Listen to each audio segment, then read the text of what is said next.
নমস্কার। উচ্চচক্র চ্যানেলে সবাইকে স্বাগত।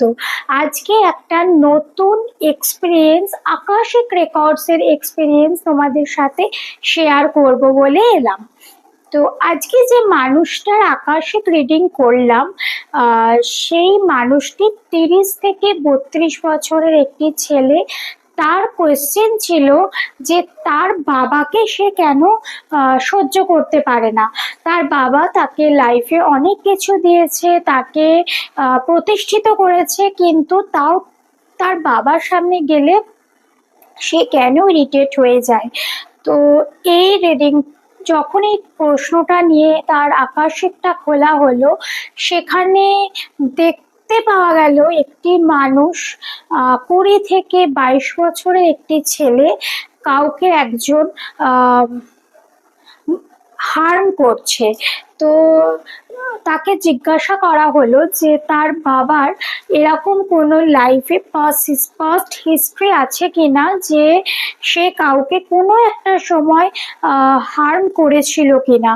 তো সে যথারীতি বলতে পারে না, এবং সে আর কিছুদিন সময় নেয়। 3 দিন পর সে জানায় যে হ্যাঁ, সে হার্ম, তার বাবার এরকম একটা পাস্ট হিস্ট্রি রয়েছে, সে হার্ম করেছিল। এবং তারপর যখন তাকে আকাশিক খোলা হলো, সে তখন সেখানে দেখা গেল, যখন এই প্রশ্নটা নিয়ে আবার ঢোকা হলো যে সে তার বাবাকে কেন তার বাবার সামনে গেলে ইরিটেট হয়ে যায়, তখন দেখা যায় যে তার বাবা পাস্টে যে হার্মটা করেছিল সেটা আর কেউ নয়, সেটা হলো তার এ জন্মের যে সন্তান, সেই সন্তান।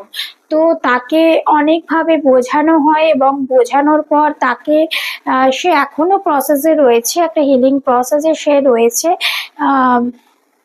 এই জন্য প্রত্যেক সময় বলা হয়, আমরা সব সময় জানি কর্ম ফল কথা বলে।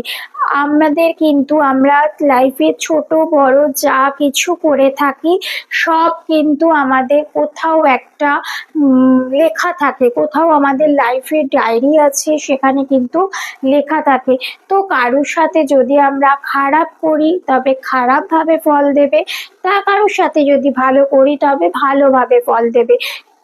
এই আকাশিকটা তোমাদের সাথে এই রিডিং এর গল্পটা শেয়ার করার একটাই কারণ হলো যে এই এই জন্মে তার সন্তান, মানে আগের পাস্টে যে ওর বাবা যে হার্মটা করেছিল, সেই মানুষটাই কিন্তু তার সন্তান হয়ে এলো।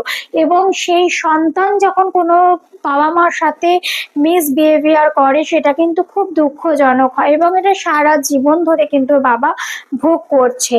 তো এই জন্যই আমি তোমাদের সাথে এইটুকু এক্সপিরিয়েন্স আমি শেয়ার করতে এলাম। ভালো লাগলে অবশ্যই জানিও।